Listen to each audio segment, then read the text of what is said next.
Lagos State is the AI of all Nigerian states. It's a living intelligence that holds everything you need to know, both the good and the bad.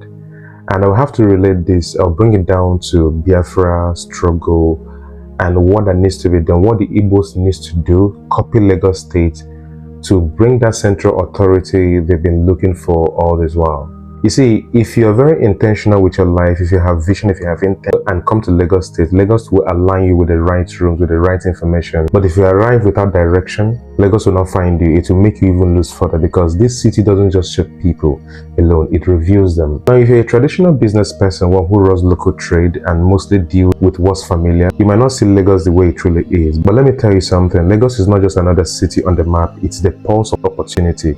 Lagos is a place where local ideas collide with global capitals, and not just that, if you are into tech, you understand the demand of Lagos State in your business address before anything. You know, it's a place that sings opportunity. International market also sees a serious place because of economic demand and global impact. If you want to connect with partners, integrate APIs, Lagos is always the question, the standard, the entry point. It is where credibility is measured. When I first relocated to Lagos, I considered, a few things, to expand my business, kake.ng. I had to weigh everything: career, business, family, environment, and most importantly, growth potential. I looked at Abuja first, the political heart of Nigeria, the seat of power. But after spending some time there, I realized something important. Ambition alone is not enough. Many people were trying to be something they were not. Collaboration, real growth mindset, refinement were scarce. That's not the ecosystem I needed for myself. So I turned to Lagos State. Lagos is not just a city, Lagos is Nigeria's economic heartbeat, a West powerhouse, a city that never waits, right? Within just 3 months of moving here, my observations were confirmed. Lagos is faster, sharper, deliberate. This growth is not accidental, it is sustained. Why? Because here, the government and the people work together. Laws are clear. Compliance is expected. Business thrives because the rules are visible and enforced. We always talk about is the Igbos and all that. See, the Igbos can't even work here if the government is not working. Listen, in 2024, Lagos alone generated over 1 trillion naira in internally generated revenue. That's over 34% of national's total IGR, all from one state, one system. And this is because alignment of policy, citizen partnership, it's not luck. It is deliberate design. Now let's look at Nigeria's landscape. The North already has Abuja, whether we like it or not. Political power, central authority. The West has Lagos State. Commerce, industry, wealth. The South has Port Harcourt, a hub of oil commerce, wealth flowing because of systems. And then there you have Igbos, the eastern part of Nigeria, the Igbo land. Our people, among the most industrious, the most creative, the most resilient in Nigeria. Yet when we look at our governance today, we see very little reflection of that potential. Why? Weak structures, inconsistent policies, lack of central coordination. This is not about talent, this is about systems and authority. And what is the pride of the Igbo people? Onitsha. If that is your answer, trust me when I say many Igbo men that are businessmen in Onitsha have relocated. Many people that have been using Onitsha as their source for their goods before have changed direction. Many people who you think have been with you shouting, let's fix Igbo land, bring back your money home, let's fix Igbo land, stop doing this in Lagos, stop wasting your money in Lagos. They are demolishing this and that because of Igbo people. Most of them moved secretly to Lagos State and did not tell you. You are left behind. You know why? There's a difference between data and emotional data. Raw data day, emotional data day. In this case, emotional data fire.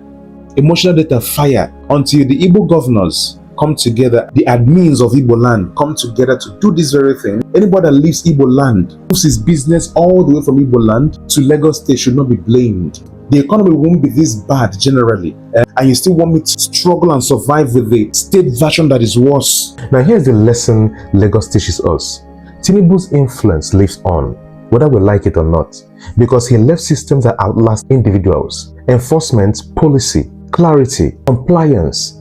Imagine if Igbo governors could do the same thing, not individually but collectively, not waiting for federal recognition but chasing a central hub of Igbo development. Let's bring the strategy to the 5 Igbo states: Anambra, Imo State, Abia, Enugu, Ebonyi, must come together to create one model hub, focused, structured, scalable. Let's use Anambra as a logical choice because of its population density. the landmass and what is actually in Anambra State, commercial hubs like Onitsha and Nnewi, a strong entrepreneurial culture and powerful diaspora connections. We have it in Anambra already. It already has the market, the workforce, the energy. Develop Anambra into a pilot hub and let it become a replicable model for other states. Then we give the complementary roles for other states. You see that the whole eastern region will just be something else in just 5 years. When you come to Ado, we give them the manufacturing and heavy duty, heavy industry. The Enugu government tech and services is already taking shape in Enugu today. Imo State, agriculture, logistics, innovation, hospitality, they get them. Ebonyi, raw materials, ecotourism, long-term infrastructures. To make this work, we need Igbo State Council of Development, one council to oversee projects, ensure policy alignment and provide structure, because this is the problem we have with government. We give them work to do, we neglect it, we don't assign supervisors to see that they carry out those things we assign them to do. Businesses from Lagos State, Abuja, Port Harcourt, and the diaspora can invest with confidence, knowing that there is structure, clarity, and protection. You don't expect somebody who has business here in Lagos State, who is actually doing well, in good friendship with the government, come back to Anambra State or any part of the eastern part that is not safe to invest. No, it doesn't make sense. It's not about emotions or sentiments. Yes, we understand we are from there, but then let's be reasonable. Lagos thrives because government policy aligns with citizen activities. Business creates wealth. Citizens participate. Government ensures order. That is the Lagos model. That should be the model. Imagine if Igbo land mirrored that very synergy. One state fully empowered could surpass Lagos State in just a few years, or maybe even 1 year, and the model scales to other states. That's how it's going to grow. We have the brains, we have the resources, we have the culture of enterprise. What we need is unity. We know that's exactly what we lack. Alignment and governance that empowers. Stop asking why Lagos succeeds and start asking, what are we doing to create same success at home? Synergy, we need it. One central force, one central authority. We have fought for Biafra for so long, yet the fight continues. But fighting is not just about how long it persists. Fighting is about strategy. It's about seeing the next move before it comes, knowing when to advance and when to pause, understanding the season that has shifted beneath our feet. A battle that drags for so long. Ask one question: are we truly struggling, or are we clinging to old grudges, outdated methods, and pride that blinds us? You see, in this era, this very era, one thing is certain: no one wins with fury alone now. No one wins by sheer stubbornness or aggression. In this era, victory mostly comes to those who reason, who think, who plan, who move with foresight rather than just impulse. This is why the head is strategically sitting here on the neck. Its message is actually very simple. Its power is not in force, but in discernment. Its purpose is to guide, to anticipate, to direct the body through what the eyes alone cannot even see. If the head, being the head of the body that leads, doesn't come with any weapon, it tells you more you need to do with your head than what you need to do with your hand. The fight is not in the noise, bro. It's not in the noise. The fight is in the mind, in the strategy, in the patience to wait for the right move. And I tell you, this is the right move. I'm not saying we've been fighting wrong. We've done this for several years, and it always seems like we've been doing nothing. Let's have a central force. Let's bring that unity first of all before anything.